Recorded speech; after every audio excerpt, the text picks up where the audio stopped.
Well, good morning, people. I just want to say right now we're having some difficulty with our YouTube live feed. So if you're going to be watching us on YouTube live, please stand by. Hopefully, we'll have that feed fixed for you today, and hopefully during this show. There we are. We've got it. We've got it repaired. So we are now actively Well, YouTube live. well then, hello and welcome to Spindle City Straight Talk. I'm Chip, And I'm CJ. And right now, and it is Friday, and we still don't have a president. Yeah, well, we will shortly, and even then, we won't have one because it's going to be there is going to be ongoing litigation. But I guess we got to do COVID first, Commander COVID, because that was their platform. It worked. Yeah, well, first thing I want to say is the numbers are getting more and more difficult to gather from the state because they keep changing the dashboard, and you've now got to search for these numbers. It actually used to take me a couple of seconds to have the numbers ready, but now it takes me up to 15 minutes to get these numbers when they're released at 5 o'clock. They also put the time out later now. But total cases in Massachusetts was 160,698. New cases was 1,751.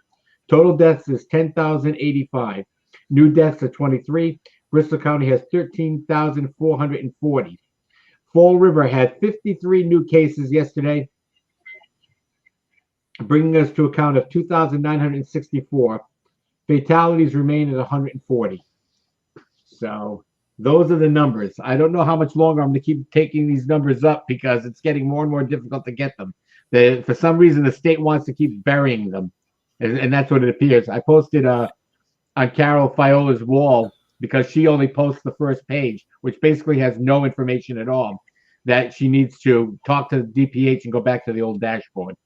So we'll see. We'll see if our elected officials are listening. Yeah, well, we also have to remember that tonight is the night that Adolf Baker is telling you have a curfew, 10 That's o'clock. Right.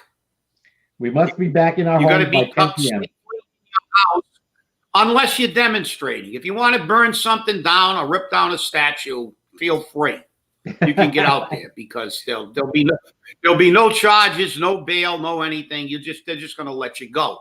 But if you're a law-abiding citizen and you wanna go somewhere, you can't. You got to be locked in your house at 10 o'clock. You have a curfew. So this is ridiculous. Well, and this has become fundamentally a fascist state. Everybody, they're telling you when you can even leave your house, and this is BS. I mean, look, we got a disease. There's been diseases throughout the world, and people have to be on their own. They all know what the chances they're taking. Most people will avoid public places and close interaction if they don't want to get the disease, and the other people who don't, well, tough luck. But I mean, this is a conditioning. This is an exercise in social conditioning. What they're doing now is conditioning you to follow their orders because that's the kind of government they want. They want everybody to be happy in their work, like in Mother Russia, because that's what we're getting to. They want a socialist government, and they're trying to, although we'll segue off that into the politics, which we're going to talk about basically for the rest of the show. But did you see that conference call that was intercepted by some Democratic Congress people when one of the congresswomen said, we can't continue to use words like socialism and defund the police because the people don't really want this and they will effing rip us apart in 22. Right. Because they did actually lose seats. Right. They did. So the giant blue wave that they predicted was nothing more than a little piddly blue ripple. They're going to get the presidency, and even that is how did they get it? Is another issue. But the reality is that their giant blue wave to take over the government from top to bottom fell flat on its face because not one incumbent Republican lost their congressional seat in this election. And remember something, the Senate is still going to maintain control. The Republicans are still going to maintain control of the Senate. And with that, we could have 4 years of nothing getting done. Yeah. 4 years of absolutely nothing getting done. Just look at the previous months, few months that we've been having this fight between Trump and the Democrats and the Republicans in the Senate. They don't put anything forward. The bills come out of the House and they sit there and they die there. And this can happen for 4 years with a Democratic president and a Republican Congress. And that is going to send a wave through people's backs. Because again, you have to understand, people only going to see the outcome. They're not going to see the cause or the effect. They're going to wait and see that outcome, and they're going to take it in the pooper. You're right. And the thing is that, listen, the only thing this election proved is we have a deeply divided nation. And the division is now, the irony of the division is that we've flipped the parties. For decades, the Democratic Party was the working man's party. Now the Democratic Party has become the party of the rich elitists. And the Republican Party, I mean, Donald Trump got more Hispanic votes than anybody had in 100 years, more black votes. Miami, he went up to 32% of the vote, which is unheard of for Republicans. He's beginning to redefine the Republican Party, and it showed in these Republicans retaining their seats. Mitch McConnell, all these other senators that were under tremendous attack. Bloomberg and the Dems spent $300 million, not on just defeating Trump, but on taking back, taking Republican seats in Congress and in the Senate. And it was a dismal failure. They threw unprecedented money at this election. But the people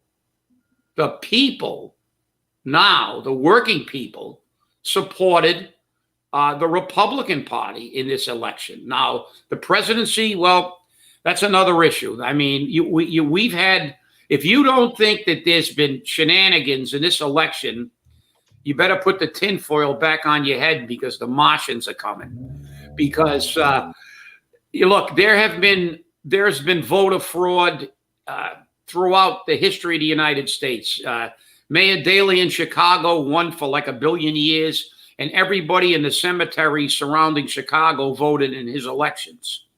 In Philadelphia, they've got a long record in Pennsylvania of stuffing ballot boxes. And there have been allegations in Fall River in some elections of the past about ballots being thrown out the back of City Hall. And you've heard them, CJ. Yep, we all know the rumors about ballots being taken out the back door of the government center.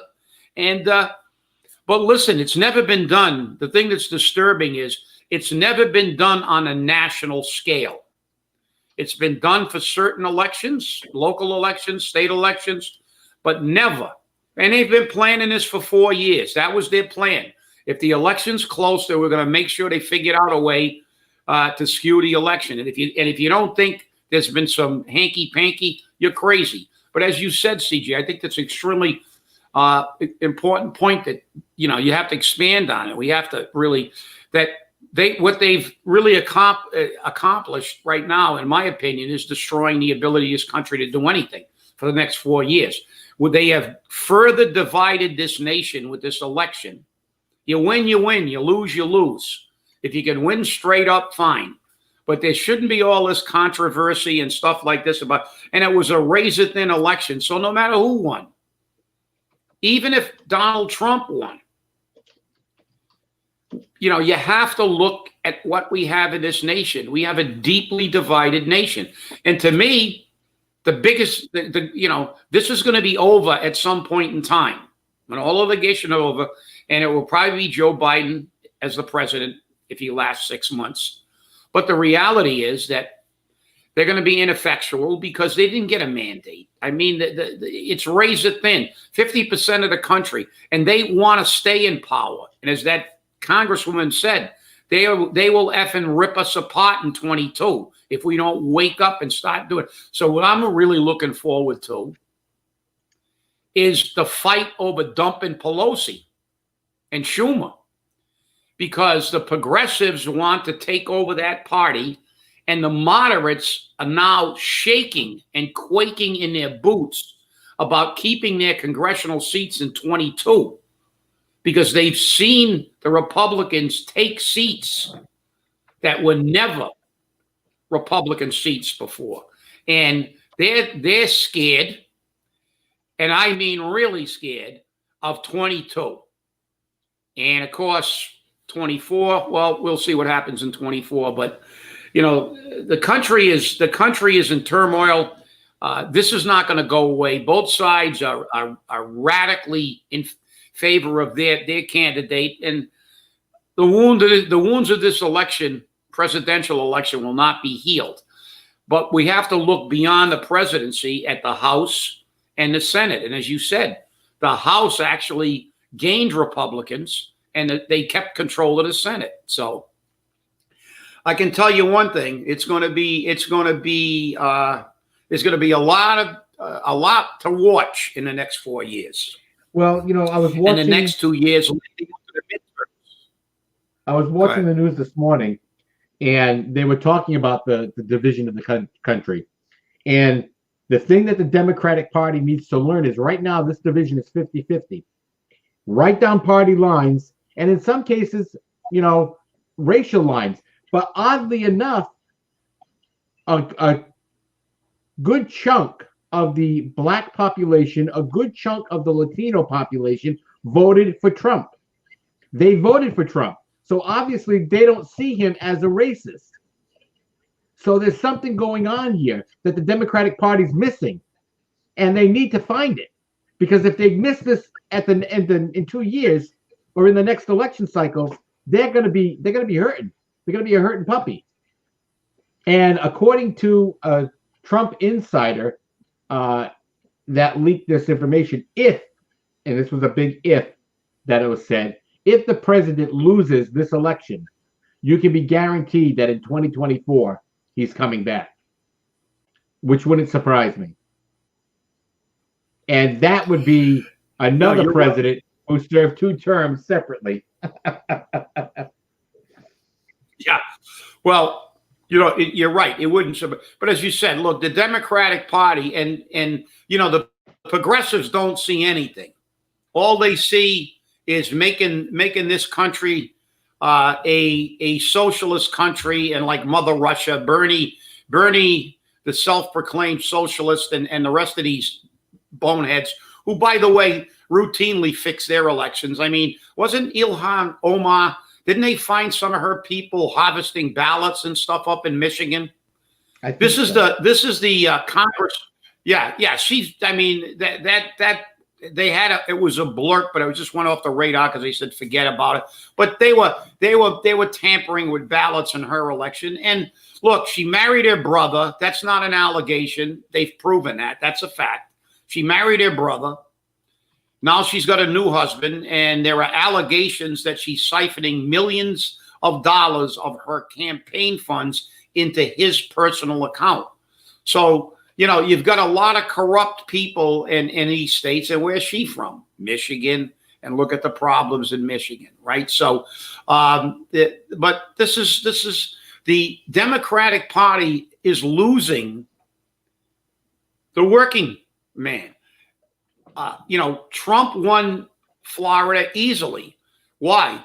Because the Cuban population, the Venezuelan population, people who had lived under socialism went bananas, and he made tremendous inroads in these communities, and they're gonna continue to make inroads on these communities because the democratic philosophy is moving, at least what they're showing. And that's why these moderates are saying we're going to get effing destroyed in 22 if we keep going on this track. And it's going to be a big fight within the Democratic Party to maintain power.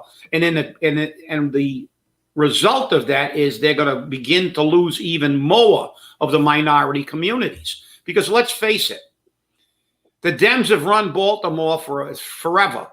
And Baltimore is one of the biggest crap holes in the United States.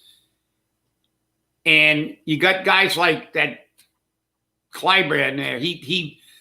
It's a mandate. He got 72 million. No, we had the biggest turnout. It's no mandate. It's the election is virtually 50-50, the percentages for people who got voted. This is no mandate for either party. The only mandate is that the Republicans did get more seats and kept control of the Senate. So if there's anything, it's saying, look, we're leaning toward the Republican Party now.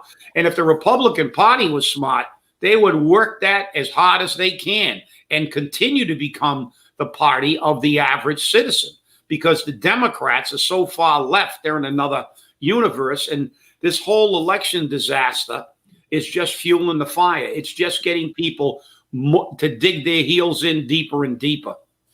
That's just, just look around at the landscape. People are yelling, count every vote. So I guess the Democratic position is that if dead people vote, you got to count their vote. If people who are not legal and registered voters count their vote, let's give illegals the vote. Let's give Martians the vote. As long as they vote for us, we're going to count them all. So, I mean, some of the stuff that's coming out of this is absolutely ludicrous. It's like Anderson Cooper and the disgusting analogy he used yesterday, that privileged little turd. What's his mother? Isn't his mother some rich, ultra rich, some cosmetic, something or other? Yeah. So that little twerp who grew up with a silver spoon in his mouth and in one of his other orifices too. He's demeaning the president, and he was like some kind of fat turtle on his back. But they didn't call Hillary a fat turtle on her back when she's still whining about her defeat 4 years later. But nobody makes disparaging remarks when Democrats, they disparage, and look, I'm a fair-minded person. If you want to engage in that kind of speech, make it apply to everybody. If you want to call the president a fat turtle on his back, why didn't you should have called Hillary a fat turtle on her back after the 2016 election. So that's my problem with this whole thing. They got this view that everything they do is okay and they'll rationalize it. But anything that the opposing party does, and therein lies the problem with this country, because we do not have a representative government.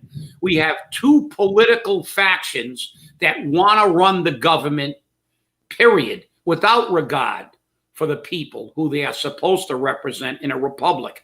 And therein lies the problem with this country now.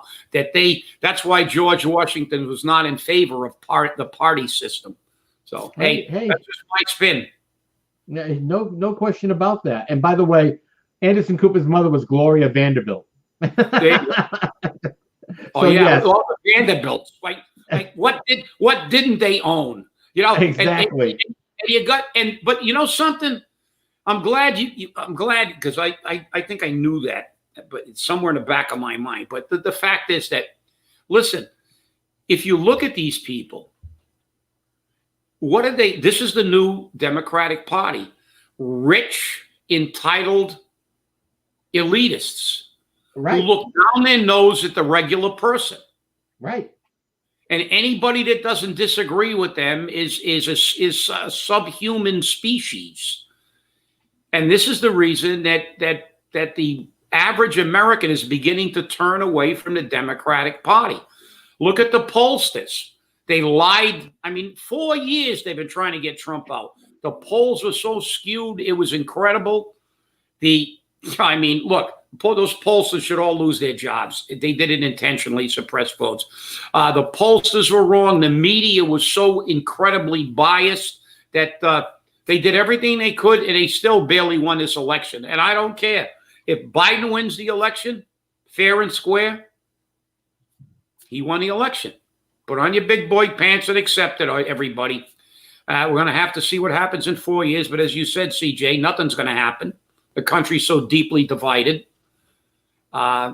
Republicans still have the Senate and a lot more say in the House.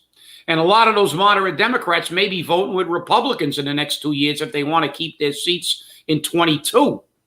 So we don't know what's going to happen politically. But what we do know is that we've created a mess. The world is looking at us. No longer can we ever point our finger at Belarus or Venezuela and talk about their election process and say, this is a sham. You can't elect presidents for life, and these ballot boxes are already stuffed, and the numbers are already there before the election, because we're doing the same thing. We've turned this into a giant crap show. This election was and everybody in this country, and this is why I said, I told somebody yesterday, I said, listen, therein lies our problem. This is not a real country. This is a union of states. That's what it is. It's the United States. It's not really a country. We've just said by our name, the United States. We're a bunch of independent states. And because we have independent states running their own elections, we saw what happened in Pennsylvania. We have politicians making the rules for elections, which shouldn't be. If we're truly, the federal government should take over elections. And it should be run under close scrutiny, because we've proven that we can't do this right. There's been election fraud forever in this country. Not that the feds, but at least the feds will be unified. It will be unified in being screwed up. At least we'll have one set of rules that we can go by, and then they can fight about it all the time. But look, this is, I'll tell you, it's getting to the point where you don't even want to turn the TV on, because you turn it on the liberal news and you get one story. You turn it on the conservative, you get a different story. And the reality is it's all bull. It's all bull, because look at the result. The country is basically divided right down the middle. But the good news is that the demographic is shifting to the Republican Party. The average working man, they're moving more and more of the average working man to the, and they got 4 years to do it better, because if Harris begins to, if they do try to end fracking and stuff like that, even the attempt, then more people will move. But we'll see, CJ. So, well, what makes me laugh about this whole election process in these other states is, in Massachusetts, we know our election results within hours of the polls closing, because our votes are counted as soon as you put that ballot in the box. It's counted. It's added into the count already. So all they've got to do is bring the little, stick or memory stick or whatever it is and pop it into the computer at Election Central, and boom, they get the numbers all together and they're out there and everyone has them. And this is something that maybe the rest of the country should start doing, because we wouldn't have these days-long, week-long counting of election results. It just doesn't seem to fly. It doesn't seem to fly at all. And I'll tell you now, it doesn't fly with me for sure. Well, but remember one thing, CJ. If you do it the way these states, they get their election results fairly quickly, you can't tamper with the election. Right. This is done, look, I know that was rhetorical on your part, because we know why it's done this way. We know why rules are changed. We know why they use the pandemic for an excuse. But we all know that, what was that? Remember that musical Brigadoon? Yep. It was some magical community, that the village that appeared only so often, and it came out of the mist. Yeah. And this is what happens. I saw somebody, some English guy talking about, it's like Brigadoon. These places appear every 4 years with a whole stack of votes that come in late at 4 o'clock in the morning. I mean, let's face it, CJ. They had what? They had over they had over 100,000 votes, and they were all for Biden that came in. Yeah, and not one vote for Trump. That kind of looks a little fishy.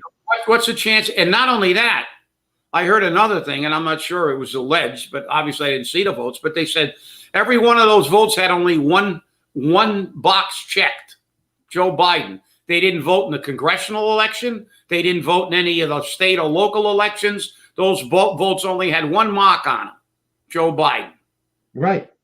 So, well, I mean, it makes for an interesting time, that's for sure. You know, it's not like we're back in the 1970s. Remember when it used to take hours because the votes were hand counted? Hand counted, yeah. We're not back there. Even the votes that they're processing today are being processed by a machine. So again, how much faith can you put in this? Because machines can count pretty rapidly. And for these ballots to take this long, I have a big question on, you know, the effectiveness of your polling system, the effectiveness of your election system, the security of it. Because again, it doesn't make sense. Decisions should have been made already. Those votes should have been done. But you got Pennsylvania turning around saying, well, we got 3 days after the election to count the votes that may come in. And you've got other states doing the same thing. Oh, well, we got to wait for military and overseas votes to come in before we can do the count.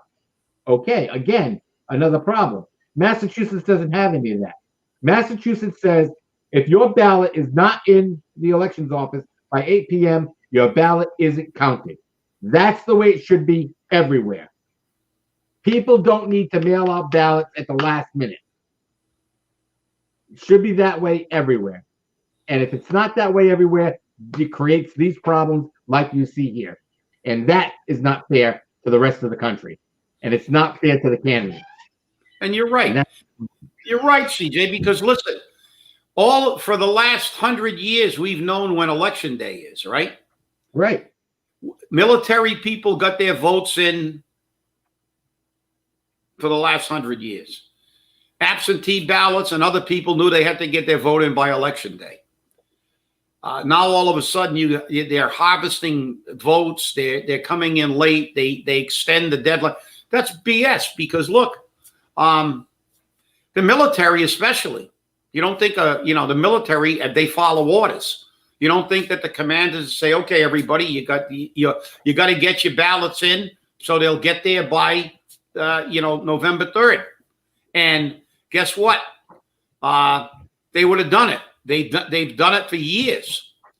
But now this year, extensions, ballots stuffed in places that they've found people fishing in boxes. And it's just crazy. And the United States has disgraced itself because now we're just like Belarus and Venezuela. So there you go. And remember, people, tonight, the restaurants close at 9:30, and you should be in your home by 10 p.m. There is a curfew. And remember, the package stores close at 9:32. That's very important because those people who want to drink are going to be hurting puppies. So, otherwise, Chucky Baker's Gestapo will come and get you. If you're wandering around the streets at 10:01, you're in trouble. Exactly. Hey, thanks for watching, everybody. Remember, stay safe, stay angry. Have a great weekend.